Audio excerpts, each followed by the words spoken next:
Hai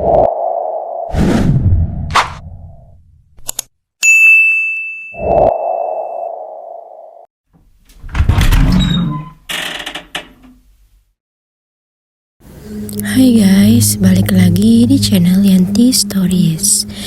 Nah, seperti biasa, aku akan membawakan sebuah kisah horor yang pastinya membuat bulu kuduk kalian merinding.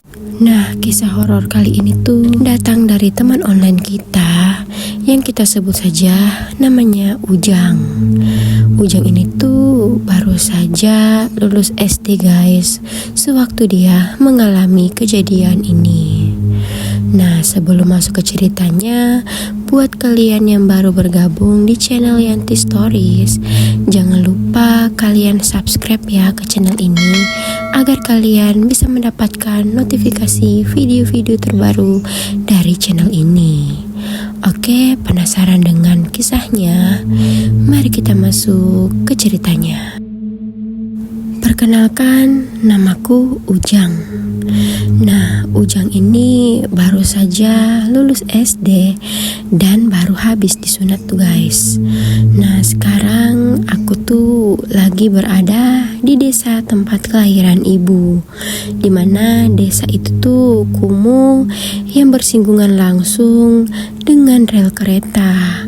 Saking dekatnya nih guys, kalau aku membuka penutup seng dari jendela dapur, rel kereta itu terlihat sangat dekat.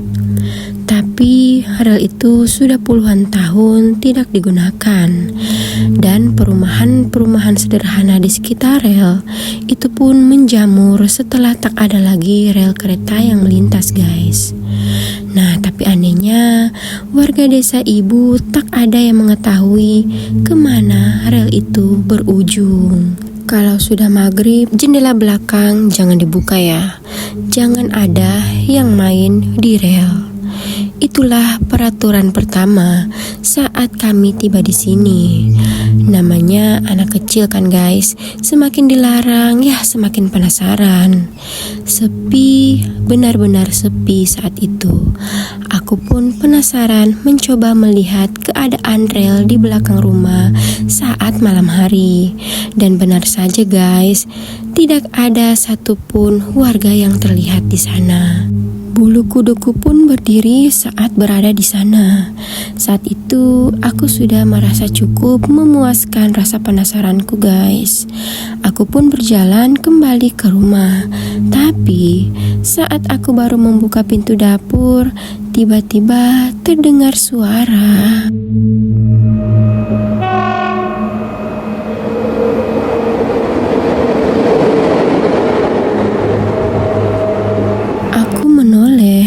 Dan sekilas terlihat sebuah gerbong melaju di rel itu melintas begitu saja. Aku pun berpikir, bukankah rel itu sudah lama tidak difungsikan? Aku menceritakan apa yang kulihat kepada ibu dan juga lainnya guys. Namun mereka tidak percaya. Ibu malah memarahiku karena melanggar larangannya. Tapi tidak dengan eyang. Ia menanggapiku dengan serius hingga ibu pun heran. Jangan deketin gerbong itu Yoleh, pokoknya jangan. Wajah eyang terlihat serius guys. Aku pun sampai bingung bagaimana harus menanggapi eyang. Iya eyang, enggak lagi. Hanya itu yang bisa ku jawab. Nah, tapi beberapa hari kemudian guys, sesuatu yang tidak masuk di akal sehatku itu pun terjadi. Dimana malam itu aku sedang menggunakan kamar mandi di sebelah dapur. Nah, kamar mandi di sana tuh hanya ditutupi tembok semen setinggi 1,5 meter. Juga atapnya tuh terbuat dari seng guys. Nah, pintunya pun hanya papan kayu dengan ganjalan paku sebagai kuncinya. Jika berdiri di WC itu, aku masih bisa tuh melihat keluar. Nah, tiba-tiba aku tuh kayak dengar suara gedukan gitu loh guys. Aneh kali lah. Aku mendengar suara itu dari belakang kamar mandi. Suara itu kecil, tapi perlahan semakin dekat, membesar seolah semakin mendekat gitu loh guys. Saat itu aku sempat mengira kalau suara itu tuh suara hewan yang melintas. Tapi kenapa suaranya begitu aneh, dan belum lagi tiba-tiba aku merasa merinding begitu aja guys. Nah saat itu tuh aku ingin keluar kamar mandi dan lari masuk ke dalam rumah. Tapi firasatku menahanku untuk itu guys. Aku pun memilih untuk menaiki tingkatan untuk melihat keluar. Suara itu terdengar semakin dekat dari arah rel dan aku melihat itu adalah sebuah kepala guys yang menggelinding di rel itu. Suara itu tuh semakin jelas terdengar di telingaku. Kepala itu memutar perlahan melewati jalur itu begitu saja. Aku di situ tuh benar-benar ingat wujud yang memiliki lidah begitu panjang dengan mata yang terus melotot. Dan dia sempat melirik kepadaku guys. Aku benar-benar ketakutan saat itu hingga memilih terus menunggu di kamar mandi sampai kepala itu menghilang dan suara itu tidak terdengar lagi. Saat aku yakin makhluk itu sudah tidak ada guys, aku pun buru-buru berlari ke rumah dengan wajah pucat dan panik. Tapi ibu dan lainnya udah tidur. Aku pun ingin membangunkan mereka, tapi aku takut tuh dimarahi. Aku pun memilih untuk tidur di dekat mereka untuk menghilangkan rasa takutku. Nah, keesokan paginya nih guys, aku kembali bercerita pada ibu dan eyang. Aku tak menyangka sebuah pertanyaan akan sampai kepadaku. Kowe wis ngapain leh? Kamu sudah melakukan apa nak?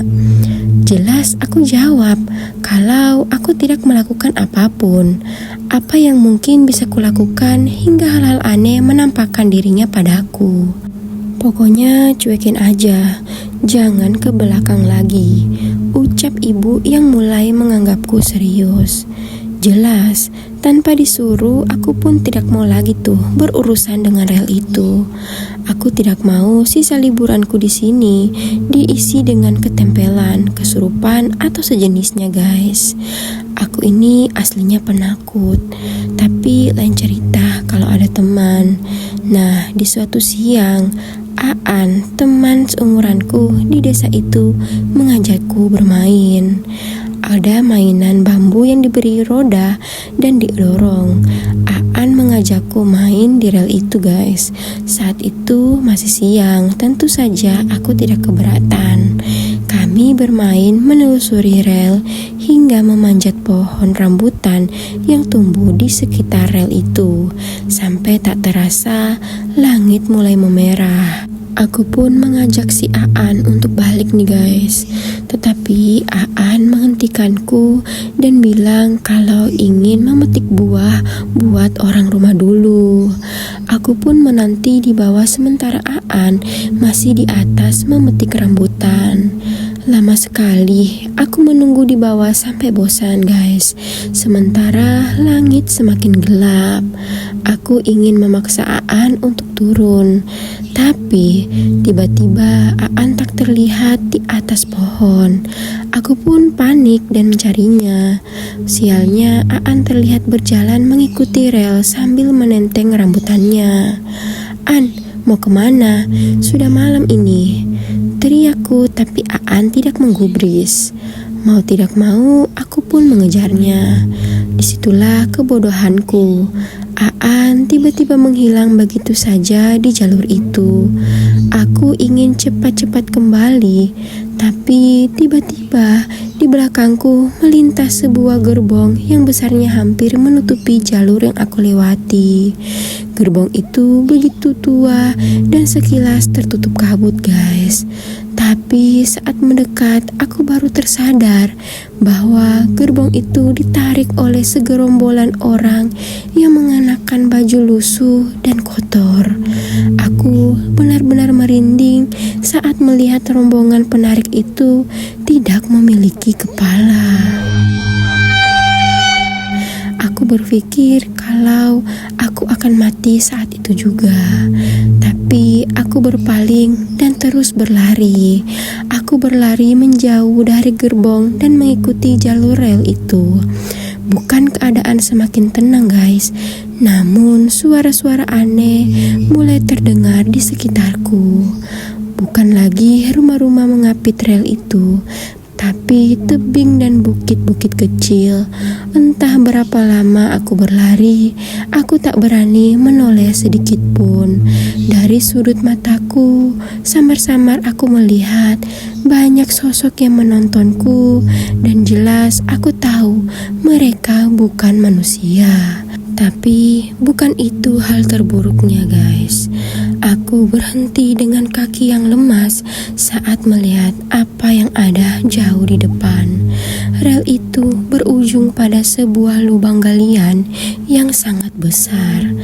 Apa yang terlihat di hadapanku seperti sebuah kejadian yang terus terulang. Ada sosok-sosok orang berpakaian kumuh, sudah babak belur dengan tangan diikat. Mereka berjalan bergantian menanti untuk diterjunkan ke lubang itu. Tumbal, itulah yang terlintas di pikiranku saat itu. Entahlah, aku hanya ingin selamat. Sementara itu, gerbong yang ditarik rombongan makhluk tanpa kepala itu pun semakin mendekat. Sepertinya mereka ingin aku menjadi bagian dari mereka di lubang itu.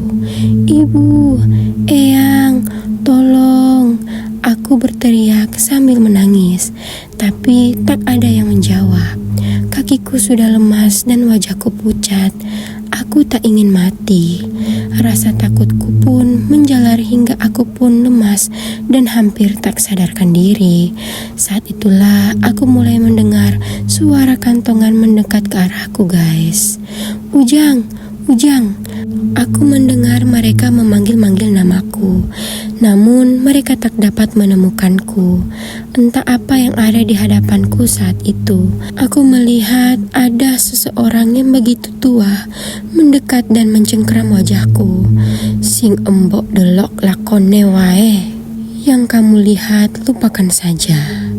Setelah ucapan itu terdengar guys, aku pun kehilangan kesadaranku dan tiba-tiba terbaring di kebun warga dengan warga yang mengerumuniku. Ya ampun leh, warga desa saja enggak ada yang berani loh ngikutin rel itu. Kok kamu nekat? Tegur seorang warga. Saya ngikutin Aan pak, tapi tiba-tiba dia hilang. Nah di situ saya coba menjelaskan guys.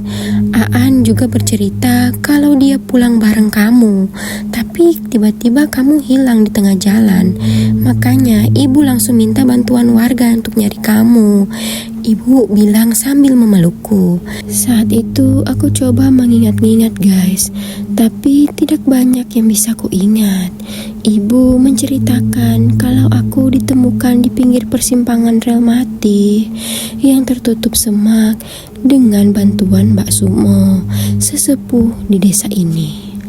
Kata mereka, Mbah Sukmo menggunakan ritual untuk menemukanku yang disembunyikan oleh sosok-sosok gaib.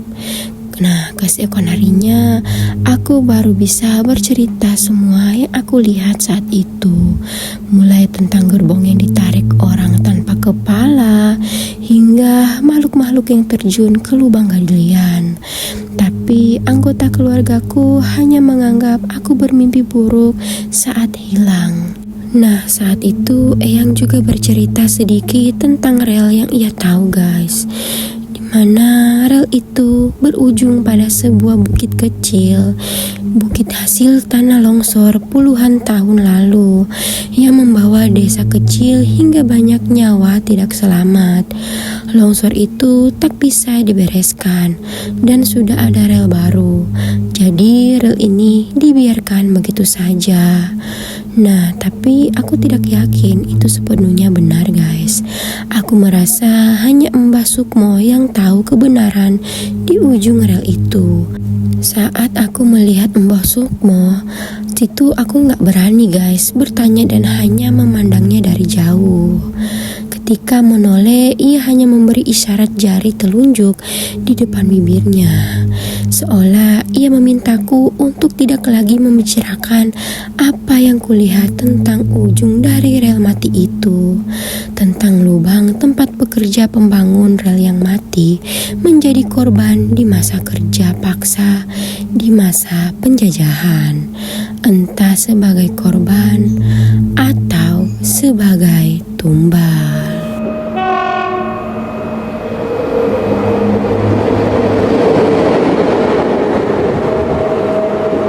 Oke guys, itulah tadi cerita horor dari pengalaman Ujang saat ia berlibur di desa ibunya, dimana di desa ibunya itu terdapat sebuah rel mati yang sudah lama tidak difungsikan. Seperti biasa guys, jika kalian suka dengan videonya, sebagai bentuk dukungan kalian, jangan lupa like, komen, dan ayo subscribe ke channel ini agar kalian bisa mendapatkan video-video terbaru dari channel aku. Terima kasih guys. Sampai ketemu lagi di cerita-cerita horor selanjutnya. Jangan lupa juga nonton video-video lainnya di channel ini ya guys. Assalamualaikum warahmatullahi wabarakatuh.